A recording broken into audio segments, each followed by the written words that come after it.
এই মুহূর্তে এই ভিডিওটি আপনারা দেশ ও প্রবাস থেকে যে যেখান থেকে দেখবেন সবাইকে শুভেচ্ছা অভিনন্দন জানাচ্ছি। আপনারা অবশ্যই জানেন সিলেটের সদর উপজেলার কান্দিগাঁও বৃহত্তর সোনাতলা গ্রামের যে ফুটফুটে ছাদের মতো ফুটফুটে যে ফাহিমাকে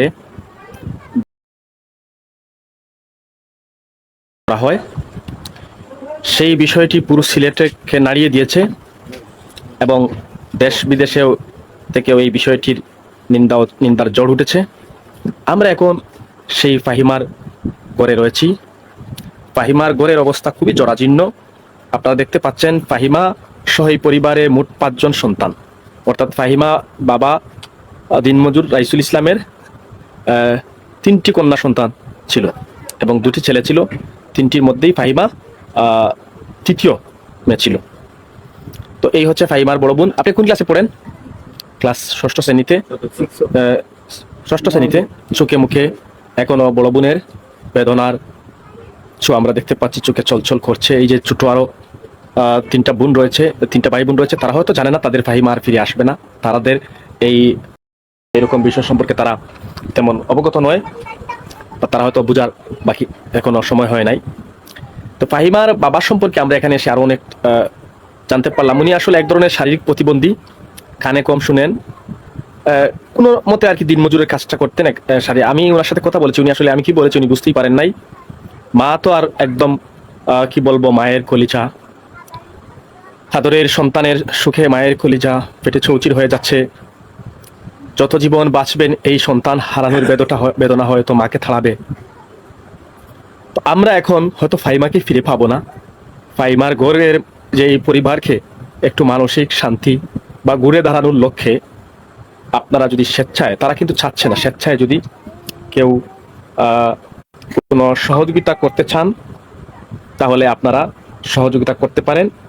ফাহিমার মায়ের এবং ফাহিমার নিকট স্বজনদের পরামর্শে আমি এখানে একটি বিকাশ নম্বর যুক্ত করে দিয়েছি এবং একটি ব্যাংক অ্যাকাউন্ট নাম্বার যুক্ত করে দিয়েছি।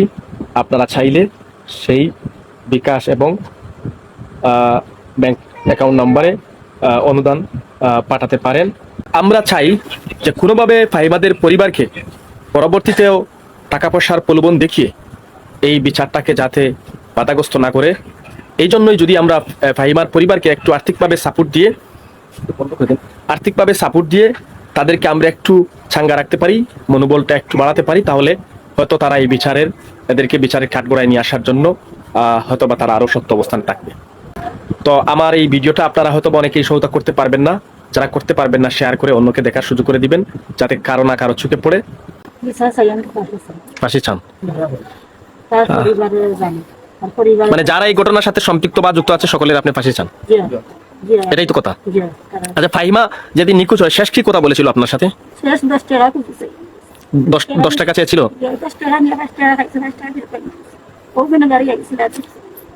কথা বলেছে খানা সুইয়া লইয়া গেছে এই জন্য বাড়ি গেলাম না 10 টাকা দেবো 10 টাকা লইয়া গেছে যে 5 টাকার মজা হয়েছে 5 টাকা ফিরে নিয়ে গেছে দেওয়া মক্কা ফারিয়া তোটা ফারিয়া গেছে আমার কেউ ছেলেটা 2টা দিয়ে বাড়ি যাবে না গেছে ও শেষ দেখা করে গেছে আর ইয়ে দেখা গেছে। এদিন কি খাওয়া দাওয়া করছিল ঠিক মতো? দিন সকালে ভাত খাইছে, রাতে কি খাইছিল? সে নিজ হাতে খাইতে পারে কিনা, খেতে পারে কিনা, না খাওয়াই দিতে হয়? নিজের হাতে খাইতো, কোনো সময় খাওয়াই না দিত। তার চাহিদা কি থাকতো সবসময়? আচ্ছা, আপনাকে সহায়তা করার জন্য আমরা দেশবাসীর কাছে যে আবদার করেছি, আপনার ওই যে আপনার দেবর সম্মত ওনার নাম্বারটা দেওয়া হয়েছে, ব্যাংক অ্যাকাউন্ট দেওয়া হয়েছে, আপনি এটাতে একমত আছেন তো? আপনি তো বলে দিয়েছেন আপনাদের তো মনে হয় বিকাশ ব্যাংক অ্যাকাউন্ট নেই, এই জন্য তো দিয়েছি, ঠিক আছে তো? আচ্ছা আচ্ছা, ঠিক আছে। দর্শক, এখন আমরা একটু জানতে চাইবো, আরো যারা ছিল তারা চলে গেছে, জি আপনি বলেন তাদের এই ঘরের অবস্থা, বা তারা আসলে এই ঘরে যে তাকে এই ঘরটা খায় কিভাবে তাকে একটু যদি বলতেন, তাদের এই ঘরে এই মুহূর্তে খাওয়া দাওয়ার ব্যবস্থা আছে কিনা একটু যদি বলতেন। তাদের এই মুহূর্তে খাওয়া দাওয়ার কোনো ব্যবস্থা নাই, যা আছে অল্প। আর এই যে ঘর, এই ঘরটা ওনাদের না, এই ঘরটা হচ্ছে আমরা মূলত সবাইয়ের মধ্যে সবাই দিন আনে দিন খায়, যে কারোর কাছে জমা বা টাকা পয়সা আছে এরকম নাই, সবাই প্রতিদিন দিন আনতেছে দিন খাচ্ছে, বুঝছেন? আর ওই যে এই ঘরের কথাটা হচ্ছে এটা যে এই আমাদের 4 ভাইয়ের মধ্যে আরেকজনের, 6 ভাইয়ের মধ্যে আরেকজনের এই যে অংশ, ওনাদের অংশটা হচ্ছে ওই আমাদের পাশে একটা খালি জায়গা আছে, ওই খালি জায়গার মধ্যে ওনারা ওই খালি জায়গায় যাওয়ার কথা ছিল, কিন্তু ওনাদের পর্যাপ্ত পরিমাণ টাকা পয়সা বা এগুলো ম্যানেজ করতে পারতেছে না বিধায় এখানে যেতে পারছে না, এর জন্য ওনারা এখানে আছে। তো এখন খালিদা জিয়াউদ্দৌলা টাকা পয়সা দরকার। প্রচুর টাকা পয়সা দরকার, কারণ ওই জায়গাটা একটু তো আপনি দেশবাসীর উদ্দেশ্যে কি বলবেন, যারা দেশবাসী- আপনার এলাকা সহ এলাকার প্রবাসী বা বাইরে যারা ফাইমার সুখে কাতর, তাদের উদ্দেশ্যে কি বলবেন? দেশবাসীর উদ্দেশ্যে আমি একটাই কথা বলতে চাই যে সবাই যদি দোয়া করবেন ফাইমার জন্য, আল্লাহ জান্নাতুল ফেরদৌস দান করুক, এবং তার যে জাকির তার এবং তার পরিবারের ফাঁসি বা সর্বোচ্চ শাস্তি হোক।